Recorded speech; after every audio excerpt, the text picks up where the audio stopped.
welcome to the Made in Romance podcast. I'm your host, Sarah Bailey, and we also have my co-host here, Sab, aka SR7. Hey everyone, hey Sarah. Hey, how are you?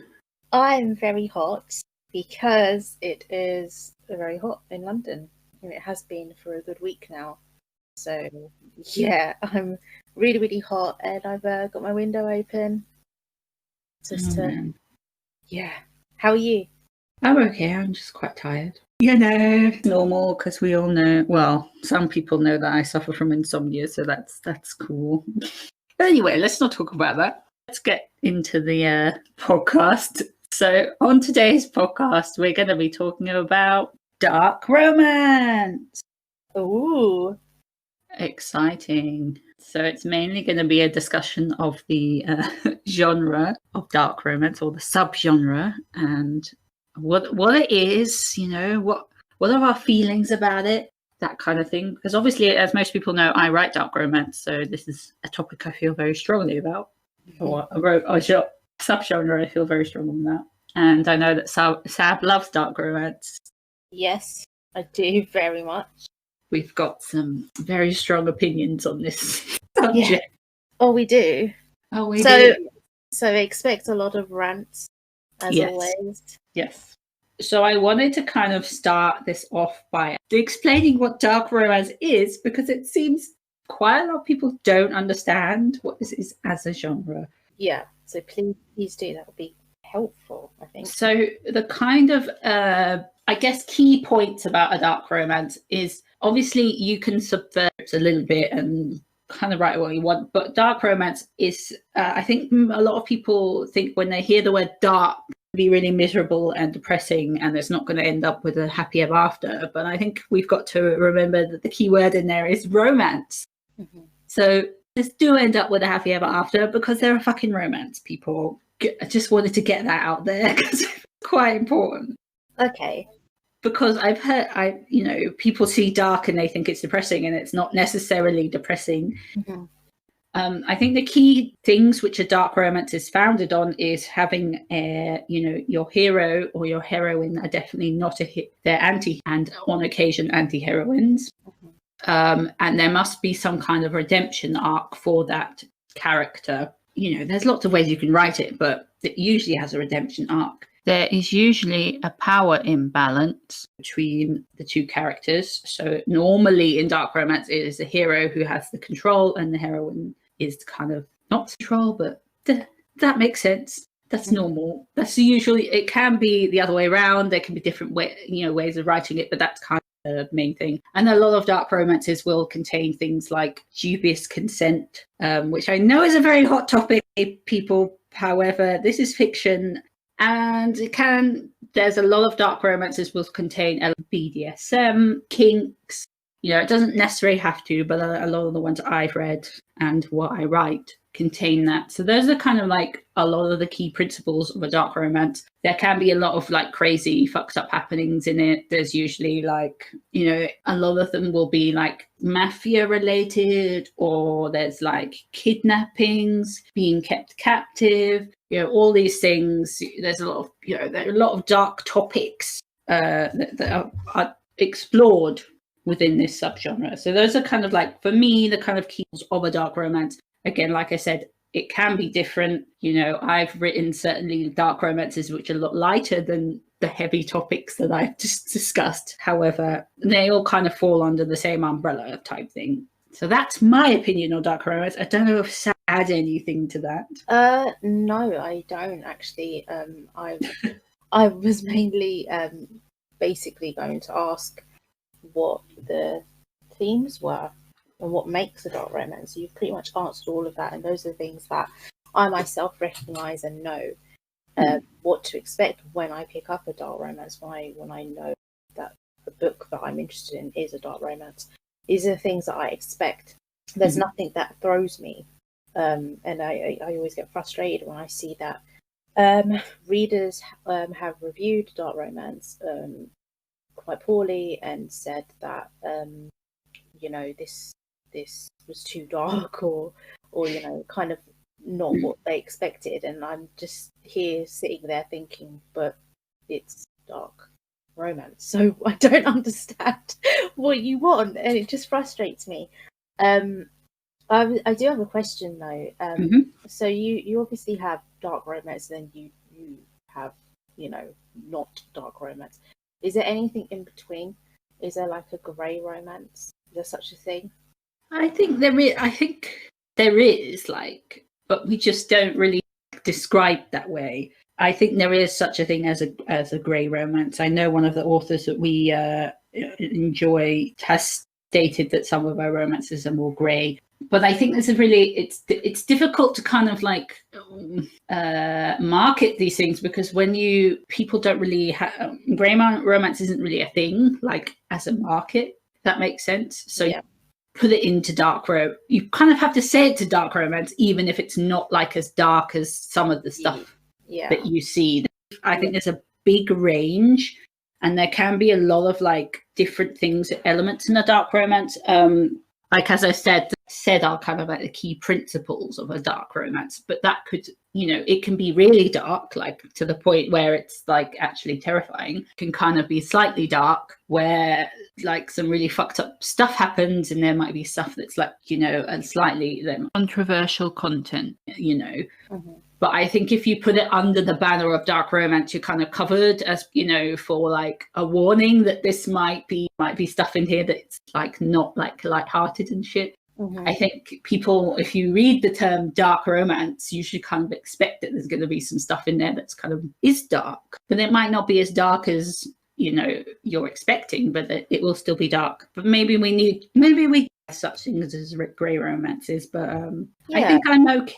I think I'm okay with everything kind of falling under the dark romance banner, because it's like, at least then people are not expecting this light, fluffy thing. It's probably safer. For it to fall under that, because otherwise everyone's different in terms of what they perceive to be, you know, dark. There could be something that falls in the grey area, which is actually a trigger for someone, you know. So exactly. It's probably better for it to just fall under dark. So I do understand. I do get that, and I'll be honest and say I haven't actually seen any books that fall under this, you know, in between, which makes a lot of sense. Yeah. Essentially. What about bully romance? Does that bully romance? Okay, bully romance came out of dark romance. Oh. And it's just a separate. It is still a dark. Bully romance is dark because it's bullies, but it's a separate. Now become a separate to the. I find that interesting, because it's like dark romance doesn't necessarily like bullying in it. For instance, yes, it can be like there can be that, you know, element of it, but it's not really the same thing. I think bully romance is, a lot of it is specifically high school and college, like new adult, because that's where you see the fall. Whereas I think dark romance is more aimed at like an adult market, if that makes sense. So it's more. It can be like college age, but you don't often see it where they're younger than like in their 20s but it's not like it's to me, from what I've seen, I'm not going to say I'm an expert on bully romance because I don't read it, but from what I've seen, it's more aimed at that kind of age bracket, although obviously it's not aimed at teenagers because it's bullying. You know, it's not aimed at a young adult market, but it is. A lot of the characters are young teenagers, and that's kind of the market for it, is like that area of things, if that makes sense. I haven't seen that many that fall outside of the age range, but like I said, I don't personally read bully romance. I'm aware of it, but for me, as I was bullied as a kid, I don't really want to read about bullies, if that makes sense. Yeah, it's not personally for me. It's not bullying. It's not something that I'm particularly hyped about. No, I mean everyone's. I'm never going to say don't read that, but it's just mine, and obviously yours is we don't want to read about that, and that's okay. Like, it's not our thing. Like, I just have never, and also I'm not keen on like romances about that are based in as teenagers, because to me, I'm like, a lot of teenagers just don't in the way that is written in these books. Like they act like way more adult and grown up than their ages. So I'm like, I understand why they're set in that period, because that's more likely the time someone is going to be bullied. But it just, for me, there's a disconnect there, and that's why I don't read them. But yeah, bully romances do fall under this banner, but they are now a separate subgenre, because obviously they have to contain a person who falls in love with their bully, and that's a whole thing. Like, that's a whole thing. And I get it. Like, people can love that. Like, we've got to kind of say this is fiction. And actually, this is something I want to discuss, because there is a lot of talk about how dark romances and romances that are not kind of, that are slightly grey, where you have things like kidnapping, and that people kind of go, well, that's like accuse us of writing about toxic relationships and, you know, that type of thing. And I say to you, it's fiction. I think for me, and I'm going to say this for me at a personal level, I would never want a guy who was controlling, possessive, jealous, or any of those things in real life. But when I read books, that's exactly what I want to read, which is crazy. I know it's like a fantasy thing. Like, when I read a book, it's like I'm engaging my imagination. I'm living in a fantasy, and it doesn't mean that I want to have that happen in real life. And I think we have to kind of respect that. It kind of like insults women, because let's face it, women are the biggest market of romance books. But it insults women's intelligence to say that we cannot separate reality from fiction, and that if someone wants to read about a kidnapping romance, that doesn't mean that they want to have that kind of relationship in real life. And I think as adult women, we should be allowed to engage ourselves in any sort of fantasy we want, because we know that it's fiction and it's not real, and we're not trying to read about realistic relationships. Quite frankly, that would be boring, in my opinion, because let's face it, lots of relationships in real life are kind of, you know, we sit out in front of the TV at night and, you know, have dinner with each other. We don't do all these crazy things and go on all of these inventions and shit. That's married life for you. Not everyone is like that, obviously, but, you know, we want to read about drama and angst and all of this. Yeah. It's a fantasy, and it's not real, and I find it very annoying and actually quite insulting when people say that it's toxic, blah blah blah blah. It's like, we're perfectly capable of recognizing that we don't want that in real life, but if we want to fantasize about it, then why not? You know, and this is especially true of dark romance, because I've seen people kind of go, oh, you shouldn't watch that type of thing because it's not portraying, you know, good relationships. Or I'm like, I don't read books to read about relationships that I want to base my life on, quite frankly. I don't actually know anyone who reads an adult reads a romance and thinks, oh, I want that romance in real life. When you're a teenager, that's different. You know, I understand, but a person is perfectly capable of recognizing that what they're reading is fantasy and it's fiction and it's not real and it's not supposed to be real. Like, yes, contemporary romance, which is what a lot of dark romances are written in, although obviously you can get paranormal dark romance and all sorts of other, you know, we know that it's set in some kind of reality in our world, so it's familiar to us, but we've also got to remember they are set in fictional worlds. You know, and actually, in a lot of ways, stuff that we write about does happen in real life. So, you know, people getting kidnapped, that does actually happen. People being forced to be slaves, that actually does happen. And if we don't want to recognize that as a society, fine. But these things aren't too far outside of what goes on in day-to-day life. Like, you know, these things do actually occur. Yes, maybe rarely, but there you go. There's my rant about... I would say, but it just really drives me crazy. I'm intelligent enough to recognize that this is I don't want this in real life. And I talk about this with my friend, one of my other author friends, and he's like really like alpha males, blah, blah, blah. But in real life, I don't want that. I'm like, I don't want someone who will like get annoyed because I talk to another man. Oh, you know, I don't actually want that. But when I read it in a book, I'm like, yes, please. I want to read all about this. Yes. Yeah. Because it's not my life. So it's a fantasy. I really like that, actually. I'm like, I mean, yes, like bro. when I'm reading it in a book, I mean, not in real life. Yeah, I mean, exactly. I really like the possessive alpha male.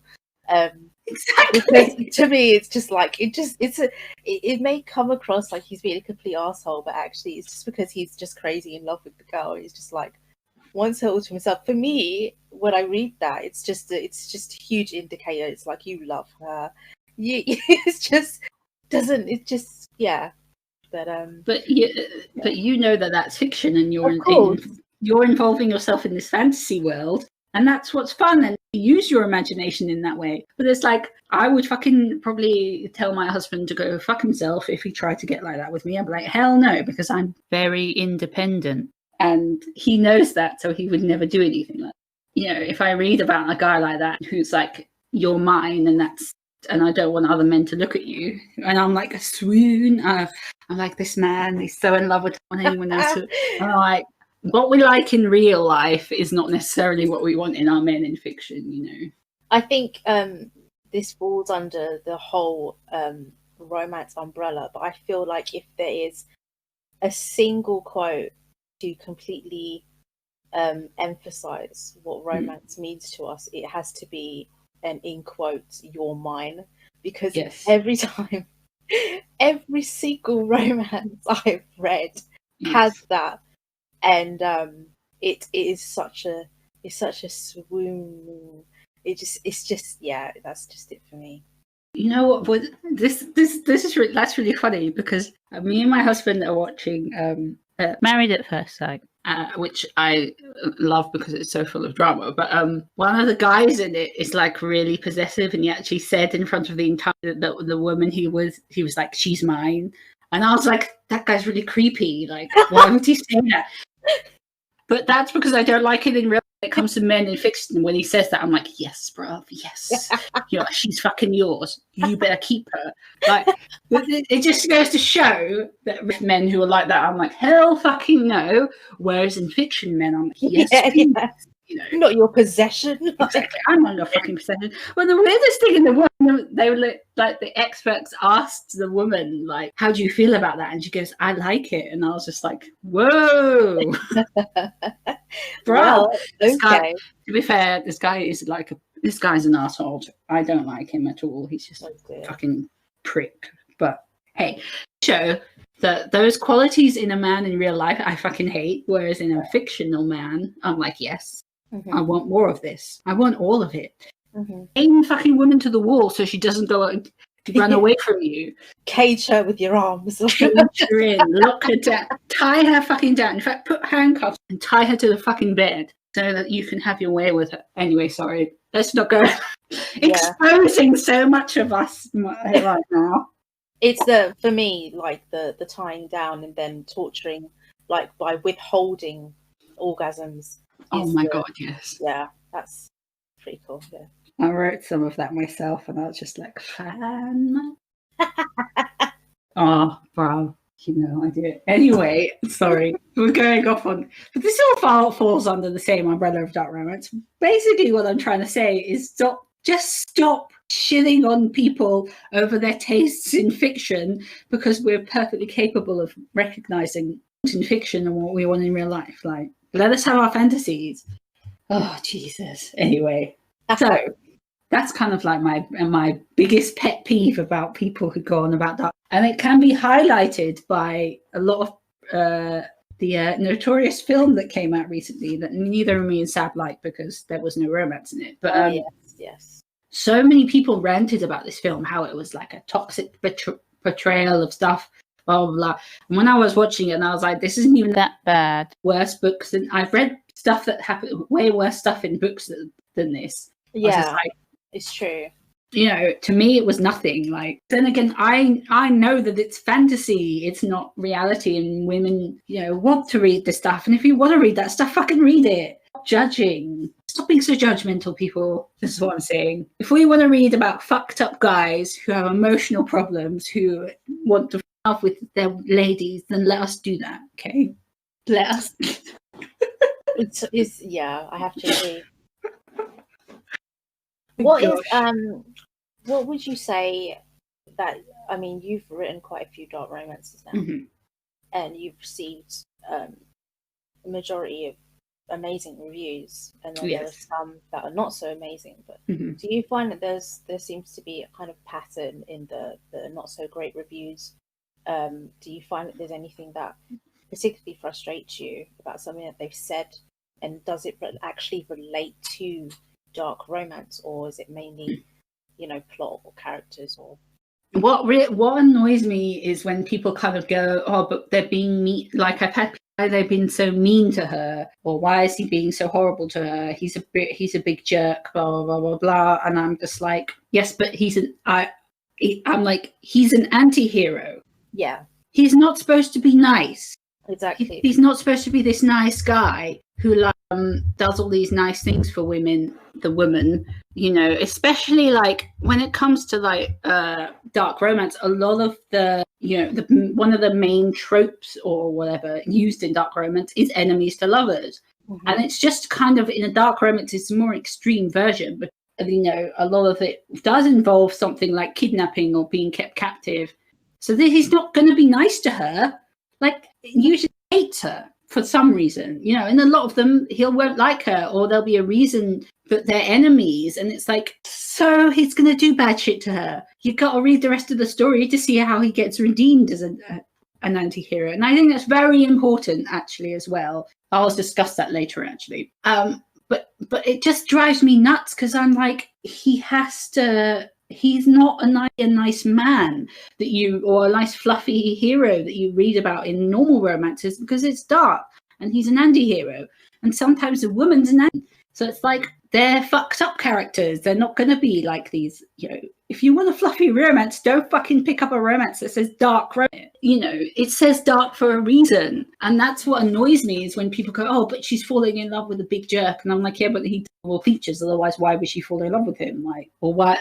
And there's always like, mass. And it's like, if you can like want to fuck someone you don't like. I mean, if you have that sexual tension there, yeah. Okay. So there you go. That's the thing that annoys me the most, is when people complain about a guy being mean to the girl. And I'm like, most guys will most of the anti-heroes will end up redeeming themselves and apologizing for their behavior. So he can be a jerk in the beginning. He's going to be an asshole. So what? If he does some bad stuff to her, fine. It's a dark romance. I expect that. But people who just join the genre and don't actually, just pick up a book and don't pay attention to the blurb and then read it, and they're like, oh shit, this is like, and like, if it says she's been kidnapped and you don't like people being kidnapped or captive romances, don't fucking read the book. But the funniest one I got was when someone was like, I can't believe they kept her chained up naked. And I'm like, they don't like this girl, so why would they be nice to her? Anyway, sorry. It's just that I think that is the biggest thing. And yeah, I've had some other dumb reviews about like, oh, this is wrong, blah, blah, blah. I think the stupidest review I ever had, and this wasn't a 3-star review, was that they thought that the book was a murder mystery. And I was like, yeah, are you dumb, man? This is not highlighted as a murder mystery. We know who fucking killed the person within we know who killed them in the first chapter. Why is this a mystery? Fucking mystery is a romance. Like, it's a, if anything, it's supposed to be suspenseful. Again, these are just people who don't know. Yeah, they don't know what they're picking up, and they don't read what they're picking up. No, and I think my frustration is like people who don't read dark romance normally, who don't understand the pillars of dark romance. They just pick up and they're like, oh, but this is it. And I'm like, yeah, but that's what this is. That's the genre. That's what you expect. You expect these things to happen because it's dark. But I am going to give you a happy ever after. So why, that's so that's my pet peeve, is people complaining about the fact that the guy is mean to the girl, and I'm just like, well, don't read dark romance then. That's what I say to people. Yeah.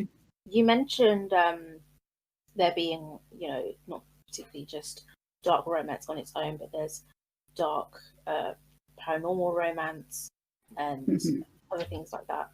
So I'm going, because I'm just thinking about my pirate series, which So that's a fantasy romance. However, there are a lot of dark things in there. There are a lot of triggers.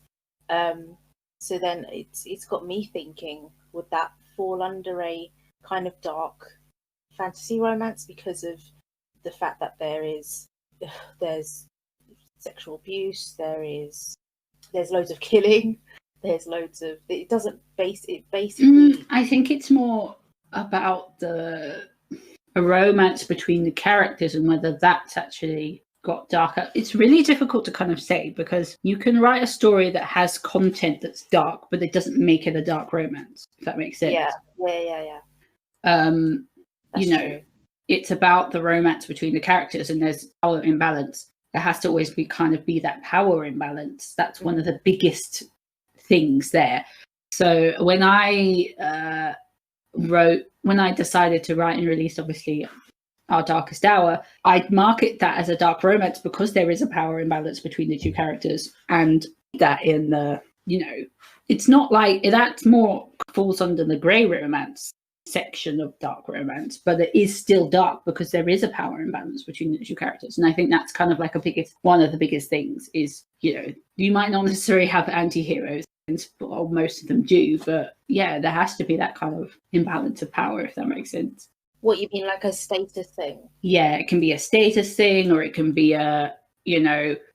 there's many ways in which it can be an imbalance. One person has more power for various reasons, and I think that's a very important part of a dark romance, is that there is an imbalance, and that has to be made through the story, if that makes sense. Yeah. But for me, anyway, I don't know if anyone else would, one of the biggest factors, but in my opinion, the relationship between the two characters is quite an important thing for you to brand it as a dark romance, if that makes sense. Mm-hmm. And not everything is like really dark or anything. Like, let me kind of put another example of that would be Promises, because that's not that dark, but they suffered a lot of shit. But there is still that status power imbalance there, because you've got James, who's like a billionaire, and then you've got Ellie, who's like, a victim of billionaires using their power. So there is still that power imbalance, and it's, subtle, but it's always, I try to play that in as an element of between the two characters. There's always something there that's like, it doesn't necessarily have to be a thing. It can be like, a straight thing, like someone's kidnapped someone else. There's the power imbalance. You're the captive and the captor, Yeah. Or there's lots of ways you can write it, but I think that there does have to be that slight struggle between the two characters in that way. And I think that is one of the key principles of a dark romance, at least in my opinion, from what I've read of them, from what I write of them, is that kind of, in many ways, like there's something that kind of, one character has more power. I think in my pirate series, well, particularly the first book, I think there is that power imbalance, mainly because we have the heroine who is in a position of power. You have the male character, you've got Ken, who is the main male character, and he's a pirate, which isn't necessarily in a position of power in comparison to Vera, but he gets taken prisoner, and it's I find it quite interesting, because I think there is multiple times where that power imbalance switches between the both of them, to a point where you're not really sure who. It basically starts with her being in power, but then him being in power, and it's kind of like I do enjoy writing a lot of romances where there will always be someone in a higher position than the other, and I think, I don't know why, but that's just kind of romances I've read before in the past. But I just really enjoy the status. I like the status. I thrive on it. I don't know why, but it's just something that it's my go-to, I think. I don't, but it's not necessarily to dark romance, but it is one of the things in a dark romance. But there's obviously other elements like that go into it, as I've just kind of discussed. So I don't, it's difficult to really know where something falls under. But I think the key, like a dark romance is, you know, normally a contemporary one, but I have seen people write kind of or market their books as dark paranormal romance. But I think the book is, and I think a lot of paranormal romances are quite dark because you're talking about supernatural creatures. Yeah. And I think to my dark paranormal romance, it better be fucking really dark, like in my opinion. I haven't read any because I don't writing anything paranormal. I haven't read anything and I'm not really in the mood for it either. But I know that it does exist. I know that people are starting to kind of come into the market of dark romance and then kind of like put it under the banner of, you know, because it is quite a hugely popular genre. Mm-hmm. And I think people do kind of want to jump on the bandwagon in a lot of ways and get into it. And it's not an easy genre to get right either, I have to say. It's not easy. It's not some kind of simple, you know, oh, I can just write about really fucked up. No, it's, you know, a romance. Ultimately, as we said before, is about the two characters and that falling in love. And that's what a romance is. The pillar of romance is built on, is that. And that is the plot. Okay, romance is the plot. Sorry. Have you read dark romance where there's an anti-heroine? No, I have, but then they're always put an anti-hero. So I've never had it where it's been an anti-heroine and a normal hero. Yeah. You don't really see that. And I think it's just not really something that people want to read, if that makes sense. Mm-hmm. It's not something that's really done because most dark romances are like male-female romances, or they're like menage romances, like male, female. There is a subgenre of dark male romance. I have never really seen a dark female romance. But yeah, I've never really seen like it be. I know that I think there are some books where there is the anti-heroine and the more normal hero, but I don't think that it's like it's not something that people are asking for, if that makes sense. Yeah. At least not that I am aware of anyway. If someone wants to correct me on that, they're welcome to. But I think the majority of readers are looking for male romances, you know, and are looking for the man to be the anti-hero. That's kind of like, you know, what dark romance has been founded on, is it being the anti-hero and the normal, sweet, innocent heroine. But I think as time, people like to see more anti-heroines put with anti-heroes, if that makes sense. Yeah. I personally written one like that as well, so, you know. And I'm writing another story that is definitely going to be anti-heroes with a anti-heroine. So, you know, That's an interesting... It's kind of fun to write that because you don't have to write this like sweet, innocent girl. And it's like, you know, I don't know. That's just me. That's fine. Yeah, bro.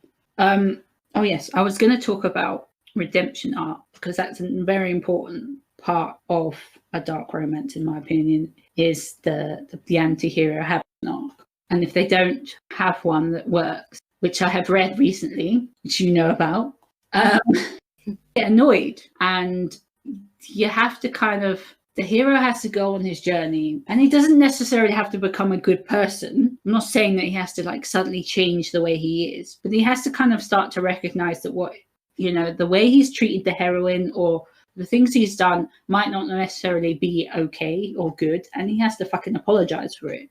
Mm-hmm. Okay? If he doesn't apologize to it for his behavior, and perceives that it's possibly not the best way to have gone about things, then I'm going to be annoyed because I'm like, don't show any remorse, are kind of psychopaths.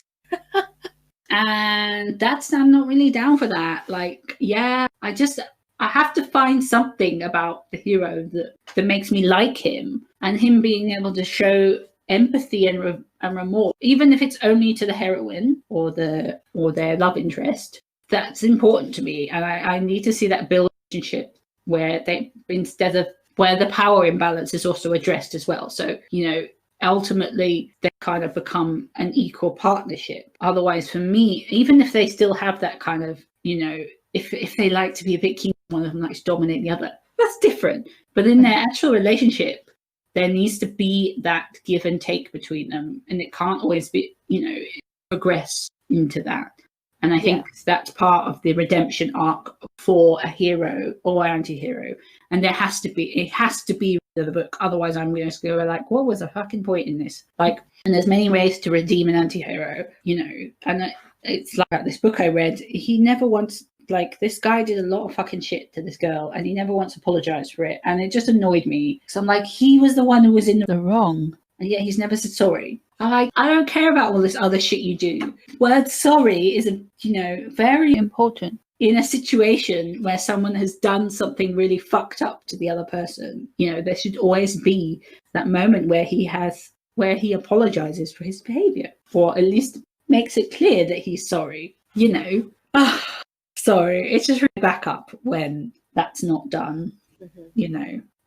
So yeah, the other thing about dark romance is you have to have that redemption. Whether you're writing an anti-hero or an anti-heroine, they have to go through that and they have to come together and build a relationship that is equal, because otherwise I'm just going to be like, this is not for me, bruv. That's my feelings on the matter. I got you. So as a reader, what do you for in the dark romance? Okay. Or is that a difficult question? Gosh. So I have my go-to dark romance author, authors. So I kind of already know what I'm getting myself into because I know the writer's style. Yeah. And I kind of know that it would always be a happy ever after. I like, particularly for me, it has to be a writer that I like, as in their words, like the language that they use. Yes, yeah. It's not going to annoy the fuck out of me. So like the repetition of words that irk me. Otherwise, it just puts me off completely. So I don't often browse Amazon for dark romances. I'm very particular. So, for example, I've got a few on my to be read list or to purchase or whatever, where it's a lot of them are retellings. Yeah. And I think what appeals to me as a reader when I'm looking for a dark romance, a lot of mystery. So there has to be a kind of mystery behind the hero, where he has and there is a theme where he basically takes or manages to kind of lure the heroine into his domain, which kind of for me forces them to be stuck together and in this position where there's no one else, it's solely focused on them, and he can be a bit of an arsehole. But you know what, when I start reading a book, I think he can be a prick, but I need to understand why he's a prick. So I need to there needs to be a first few chapters where I can start to understand this hero, and not where he's like full blown arsehole. Like I find that a little bit off putting. So there has to be slight parts of him that make me go, oh, like I don't know, just kind of like makes me think, oh wow. So like even something stupid like how he like can spend a paragraph being poetic about her appearance alone. Like for me that's like, and it's not like in any way creepy like I'm quite poetic, and if I find, and that's I'm very careful. This is the kind of thing what I mean by I have my favorite dark romance authors, because I know their language and I know what they're like as writers, and the characters that they create. So I know already that the heroes aren't going to be full-blown pricks. They can be really confident and self-assured. That's because they're in powerful positions. That's fine. And I can turn around and be like, you are such a prick, but you know what, I kind of like it. and I often find myself feeling that way towards heroes. I'm like, you are a fucking prick, but do you know what, I want you, and the heroine, she will make you go to your knees, and I'm waiting for it. Like I I'm waiting to see you crumble, sir. Like, that is how I feel. So yeah, it can be dark, but I always want, I think what I find off-putting in a dark romance is a weak heroine. I need her to have a strength or a confidence within her. She has to be feisty and basically not this kind of whimpering mess. That I have come across heroines where, based on the situation, obviously if they've woken up after being drugged and they're in a cold, danky dungeon, and they're terrified, I'm not going to turn around and be like, that's so unrealistic. because you are going to be terrified, you are going to be vulnerable, you're going to be exposed, you're going to be confused, you're going to be, you know, thinking that this is your last moments on earth. Like, I can understand why you're a whimpering mess. I get that. Like, be a whimpering mess. I understand.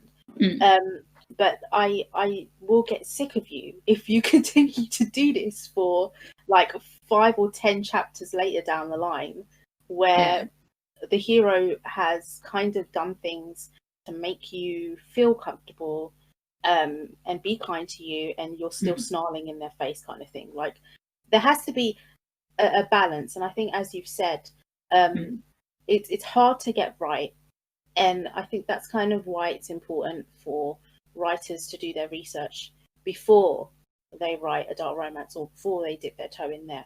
They need to read loads of dark romances to get the real feel for it. Otherwise, what you'll find is there's a lot of highs and lows, and it can get really exhausting. So yeah, I going back to your question, as a reader, these are the kind of things that I look for, and I do like retellings like Beauty and the Beast, where obviously we have.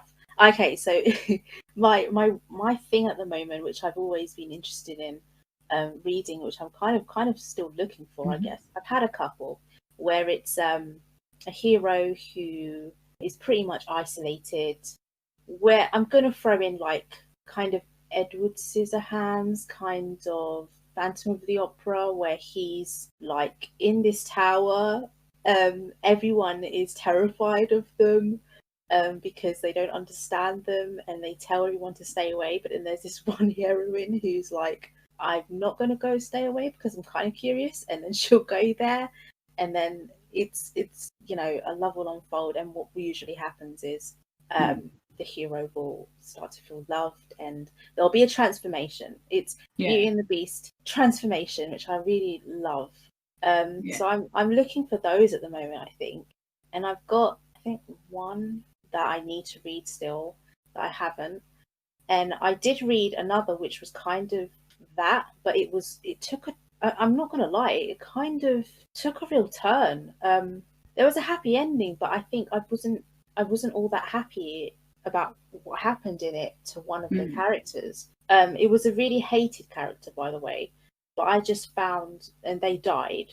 But they died in a very tragic way, and for me, I don't know, I'm normally quite bloodthirsty, but in this situation, in this particular book, it kind of threw me because I wasn't expecting that kind of ending for that particular character.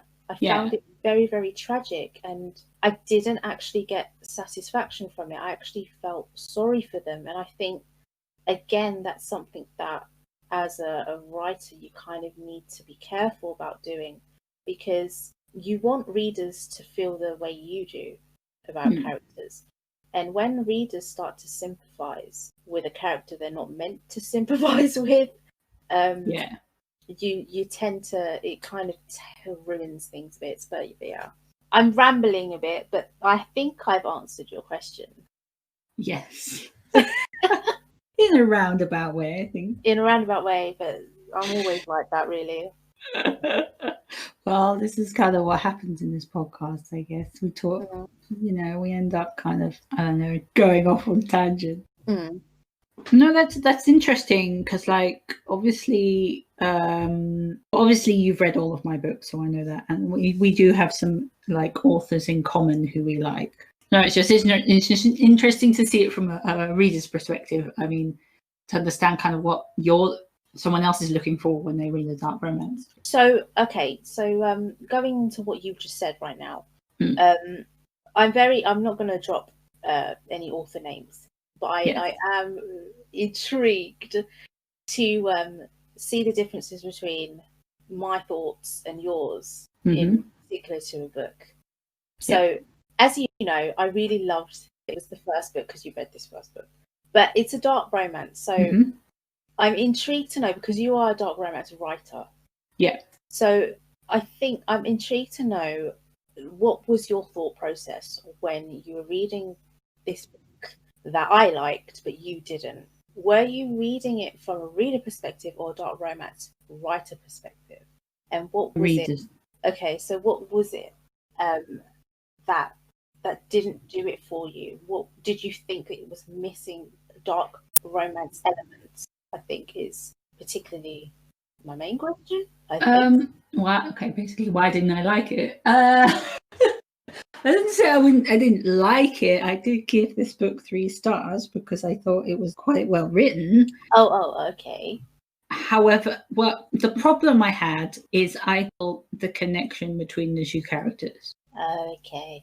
I didn't feel like there was any real chemistry. There was not enough chemistry for me, and there wasn't enough dialogue. Okay, I got annoyed because there was so much monologuing in their heads, and there was so much introspection that it made me feel like, particularly, she came across as really annoyingly arrogant in an unattractive way because of it. And then because he was exactly the same, it just annoyed me. Like, I was just like, where is the conversation? Where is the building of this kind of? Yeah, I see.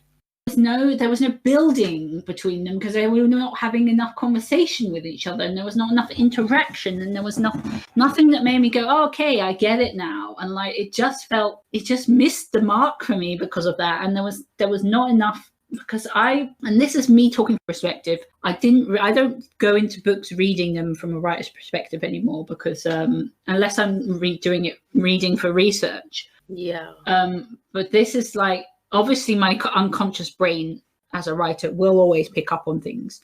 That's just, I can't turn that off. However, I was reading it as a reader, and I just didn't enjoy it because I was just like, there is nothing that made me go, oh, these 2 characters, I can understand, the battle between them, and because the first kind of like interaction between them just got wet. I didn't like it. I didn't find there was any kind of passion there.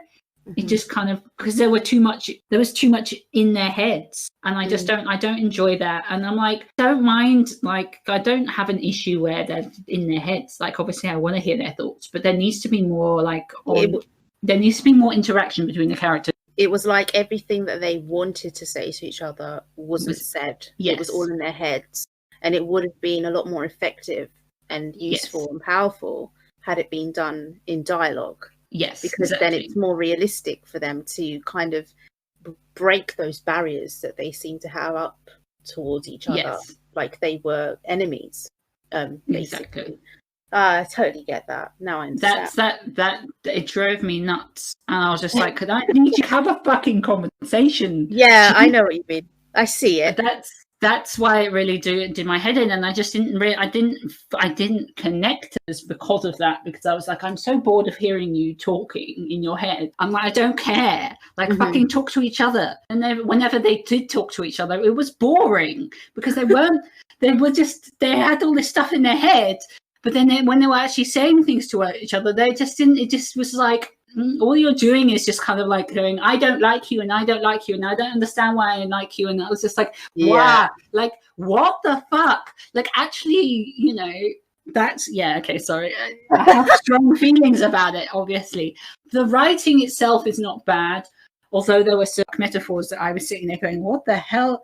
But I think because I wasn't enjoying it, I wasn't able to skip over them. And when I read them, I was like, what does it mean? Like, that's meaningless. And the image that it gives me is weird. And I got annoyed. And then I got, and finally, and this is really funny because I am actually technically a vegetarian in real life, but I didn't like the over posturing over it. It was like, it kept like being thrown in your face, like how I'm morally better because I'm a vegetarian. And I was just like, hey man, I'm a vegetarian and I don't feel that fucking way about it. People, I was just like, please, I just got really annoyed. Okay, and the only thing that I actually liked about the hero was his relationship with his bird. Yeah, I like the bird, and if that's the only thing that I liked about someone, really, I just found him really weak. I don't know. I just because he was like saying he wanted to do all these things to her, but he kept like restraining himself, and I get that. But at the same time, I was like, I want you to have more of a go at her. I want you to fucking force her to talk to you, and I want you to talk to her. And yeah, so it just, there you go. That's why it really drove me crazy. And I get it.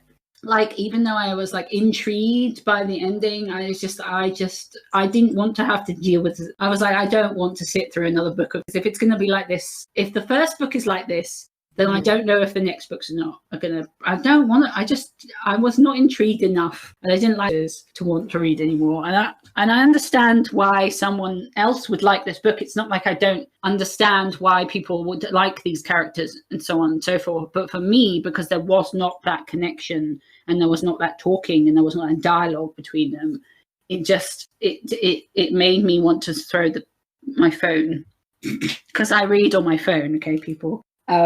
I read on my Kindle app on my phone, and I wanted to throw my phone away in frustration so many times, because I was like, just fucking talk to each other, like, and have a real conversation, not this kind of like surface level bullshit. Like, I don't like surface level bullshit throughout an entire book, because there was never anything deeper, like in the conversations between the two of them. Yes, it was in their heads, but I'm like, stop fucking talking in your head. I don't care. Like, sorry. Obviously, I have very strong feelings about this now. Anyway. No, it's fine. Like, I'm happy to understand finally. Yeah, but I really wanted to understand, and I get it. Like, I understand, because I think one of my big problems as a writer was that I used to write very little dialogue, because I'm so caught up in writing. Not even necessarily just their inner monologue, but just the scenery. This was when I was writing mainly just my fantasy romance, where I would focus more on the surroundings as opposed to the characters' dialogue with each other, their interaction with each other. And since going into contemporary romance, it's more dialogue, and I want to say that I'm quite pleased with myself for getting feedback, like the characters actually talk to each other. And I think that's really important, because you get progression that way. You get characters, you get the relationship growth and the the building of their relationship and the building of trust and the understanding of one another. And so I totally get why it makes a lot of sense now. And I actually found that this writer's this series in particular had a lot of inner monologue. A lot. Okay, well then I'm kind of glad that I didn't finish reading it. But yeah, no, but I still enjoyed it. But it's like I don't. It's like I'm not. I wasn't. I don't have an issue with people like having liked this book. It's my personal thing is that I don't like it when writers don't give me enough, like of the characters getting to know each other. Because to me, that's not realistic. Like, people don't not talk to each other relationship. Yeah. And it just drives me nuts. And yeah, so that's kind of why I didn't like it. And I think especially with I think the biggest thing for me as a writer and also as a reader is when my aunt said to me when I first wrote a book, right? That has never been published. I'm probably never going to show it to anyone else. What is it? It's like it is a kind of like a fantasy romance between an elf and a human. So it's kind of a forbidden romance. Wait. Why won't you show the world this? Because I don't think. I don't know if it's any. It's not a bad story, but for me, it's not my best writing. Anyway, let's move along from that. But my aunt read it, and that was the first time I really kind of said I can actually, when I finished that time, I actually felt like I could write a book, that had a coherent story. And obviously it wasn't all perfect. There were issues with it, blah, blah, blah. But my aunt said to me that dialogue is action. And that simple phrase has stuck with me since then. And that was about 3 years ago. And ever since then, I'm like, yes, dialogue is action. Dialogue progresses a story between two characters. Dialogue gives you an insight. The way that someone talks to another person gives you an insight into who they are as a person, because they can have different, and the way they someone else differently can show you them as a person and how they interact with people. And it's interesting and it progresses things. And like and then you can have someone tell a story in dialogue, and that brings about more elements of how that event happened. And I think, the more that which is a very simple phrase, 3 words, dialogue is action, the more it kind of resonated with me. Yes, people talking to each other is normal. How else are you supposed to get to know someone if you don't talk to them? And that's a pillar of a relationship, is communication. And I'm like, people who so when I read a book where it's too much description, too much people going on about stuff in their heads all the time, I get bored, because I'm like, I don't care about I don't care if there's a white vase on a dresser. Like, what? Why is your attention on that? Where is that moving the story? Like, yes, I like people to set the scene. It depends on what I'm reading. But if I'm reading contemporary, I don't want a fucking description and 2 pages of this room had this blah, blah, blah in it. Like, give me a general idea of the room. Fine. I'm not going to complain about that, because that gives me a visual indicators that I can put in my head. But if you go on for like 10 pages about how the room was this, this, and this, I'm going to be like, really? Like, why? How is that moving the story along? I think, so for me, when they were in their head all the time, it's like, that's not moving the story, and it's just them whining about something. And I'm like, I was like, I don't care. Like, you just come across as really annoying if you do that. Just like this, Anyway, I personally felt like her other books didn't have that to that extent. So, there you go. I get it. But like, that's not to say I don't like description. Like, if I'm reading a fantasy book, I expect there to be more, because you want to learn. That's part of the beauty of a fantasy or a sci-fi book or something like that, is learning about the kind of technology, how the world works. So for me, those need to have more description in them, like for that genre to work. So that there's also ways of lacing that into the story, so you don't info dump it and make the person go, why did I read 5 pages of this? Whereas, there's a way of balancing world building in a way that's good, but it does depend on genre again. But yeah, there you go. There's my complaints. And these are all just personal complaints. Okay, it's never me going, this is how people should write. People should write the way they want, and you will have an audience who loves description. But I don't personally like pages and pages of endless description, because I find it boring. And I'm like, where is the action? Where are the characters getting to know each other?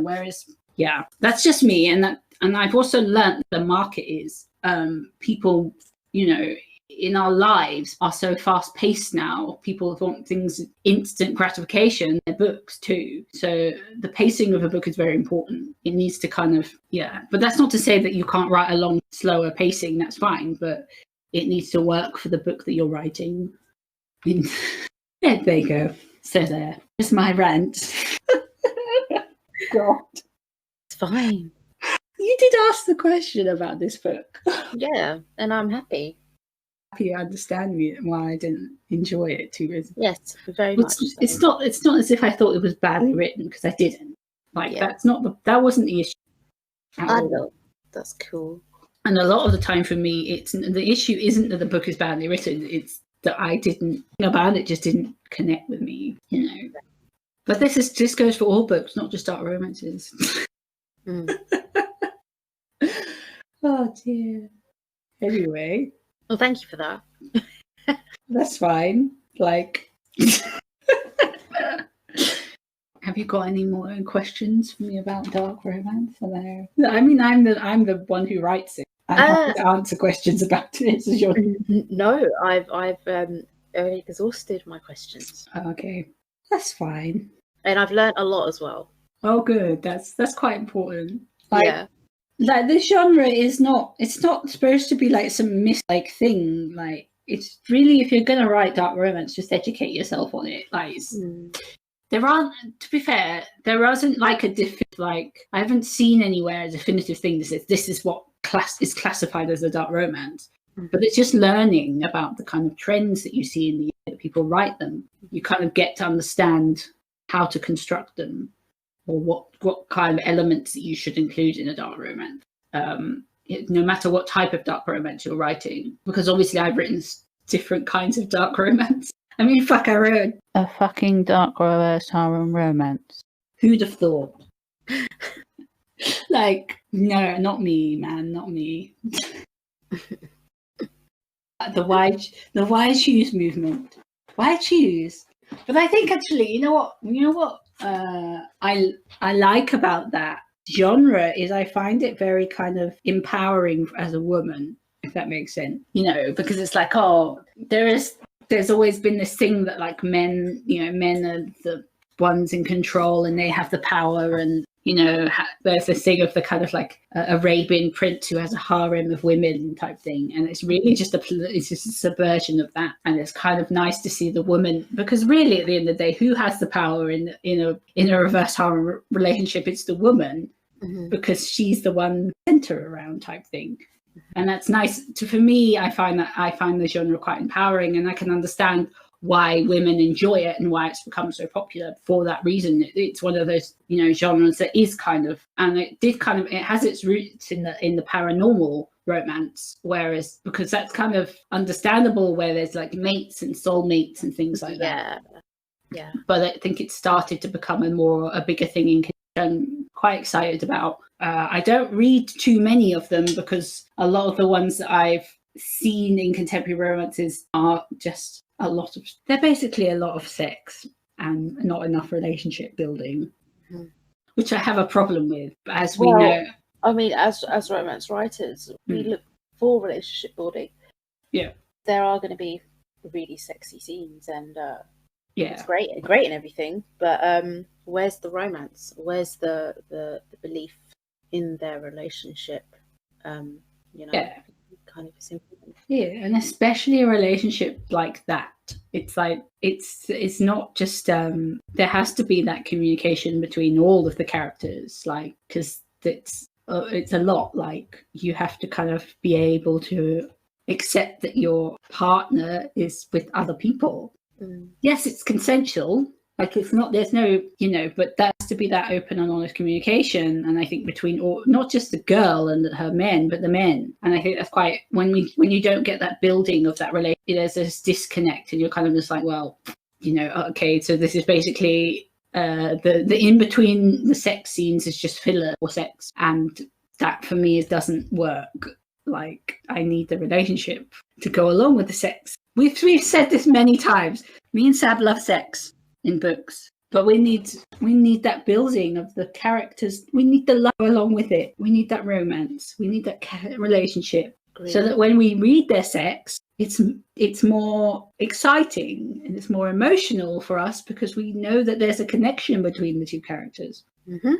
Like, don't get me wrong, I have no issue with done early on in a book, like before that they fall in love type thing. I don't have an issue with that, because in real life, lots of people have sex with each other quite quickly. And anyone who says that's not realistic clearly has not lived in the world. But that's not love. Like, sex and love are not exclusively things that are joined together.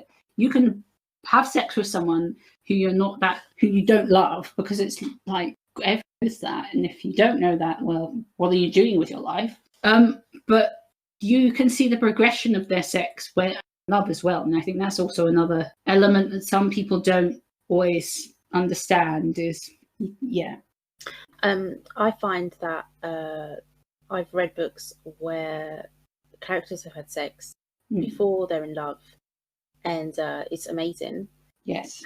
Really well written and great and passionate. However, it's so satisfying and rewarding when they do fall in love, because when they do have sex, it changes, it shifts, and it's more of a soul binding connection, and it's very intimate, and you feel it, like you believe it, and it's really, it's warm, if that makes sense. So yeah, it's very important, relationship building and stuff. Yeah, but I think I do like that, but I also kind of like the contrast when you see them having sex when they're not in love, and when you see them afterwards, or after they fall in love, you can kind of see the progression of their relationship through the way that they express it sexually. And I like seeing that as well. Like some people want them to be in love before they sleep together, fine. But for me, I actually enjoy seeing not just the progression of them falling in love as a relationship, but also sexually as well, sometimes as well. So, not to say that that's always what I want to read. I love, as we know, I do love a slow burn. I do love it when they fall in love before they have sex. Like, that's not, but I also like the other stuff. So it's not, I'm quite easy about that type of things. I'm not too picky. No. But then again, I recognize that sex is a normal part of a relationship, and you don't have to be in love to have sex. Like, it's like people want to, just let them. Yeah, I'm the same. I'm not a prude reader, so like I do. I'm easy. I just need to. There needs to be that balance, and rewarding. Yeah, you need to see them falling. That's kind of, and it needs to be a believable connection and love between the characters. So yeah, like, because that's another thing I've had complaints about, actually, is people just falling into bed like too quickly. Someone complained about that, and I was like, hey man, if you have tension between two characters and they want to have sex, they're gonna fucking have sex, man. Like, and then actually, like, what I quite like in that is the immediate sexual attraction, and then they jump into bed with each other, and they find that between the both of them, without saying it, that's where it starts for them, like the feelings, like the deeper feelings, because it's such a personal act, it's, and I like that they start to feel, actually I've experienced this with this person and I liked it, but it makes you feel like they want to know that person even more now, because and especially in an enemies to lovers relationship as well. I kind of like it when they fall in bed with each other, because you've seen them have this massive conflict, and then they finally explodes and they have sex, and then they're like, oh, actually, that's kind of a lot of the time when I read them, that's where the kind of the shift, hate and love starts to happen, when they finally give in to their sexual attraction to each other. And I kind of like that. Thank you. I like that. Yeah. And I do. I love it. But I'm not going to say that I want that in every, but I like it when it happens. It's exciting for me anyway. Especially when people, I don't know what it is. I like. What, hate sex? Hate sex is so fun to read.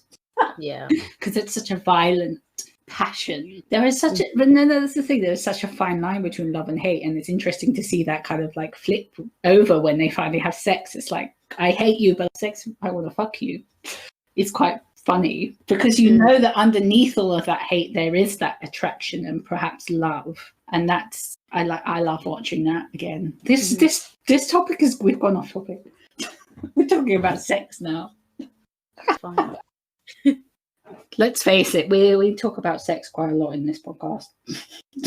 We're very much right to endorse sex, so I don't think that's come to a surprise as we're going to talk about it. I'm sorry, people. I have to say this. I'm not a clean romance. They know this already. Yeah, they do, and they should know. If they've read, if any of our listeners to my books, you'll know that I'm not a clean. That I go there. I fully go there. I've written threesomes that when I had to listen to them when they were being made into audiobooks, I'm like literally blushing and squirming in my seat, because I'm like, I wrote these words? Oh my gosh. Sorry. I swear to God, people do not understand the process of making audiobooks. It's just like, oh. I don't know if it's worth doing a topic on audiobooks, but or at least the creation of audiobooks as a writer. That might actually be interesting. Yeah, we could do something on that because it's certainly. Because I know nothing about it. I wouldn't say that I'm an expert, like, at all. But all I know is that it's stressful as fuck. But yeah, it can be stressful. Like, you have to get the right. That's all I've got to say. Who will help you through the process, and then it's okay. But yeah, anyway, let's not go into that too far. No. So yeah, have we exhausted this topic, or yeah, I would say so. I mean, I haven't got any more questions. I don't think I've got any questions I can think of. So yeah, okay. Well, we'll wrap this podcast up then, guys. So you enjoyed our discussion on dark romance as a genre. If you'd like us to talk about any other genres, subgenres in romance, then please let us know. Again, we're always willing to kind of talk about anything. I think we're becoming the podcast that just goes there. We'll just go there, talk about difficult topics, and we'll just go there. And yeah. So, if anyone has any ideas or anything they'd wish to discuss or want to join, yes, slide into Sarah's DMs. Yeah, slide in my DMs. I'm happy to, or happy either way. Anyway, you can find all of that information on our websites to get in contact with us or on you. But yeah, okay, guys. So that was our discussion on dark romance. I hope you enjoyed it. And we will see you again next time. Catch you later, guys. Bye, guys.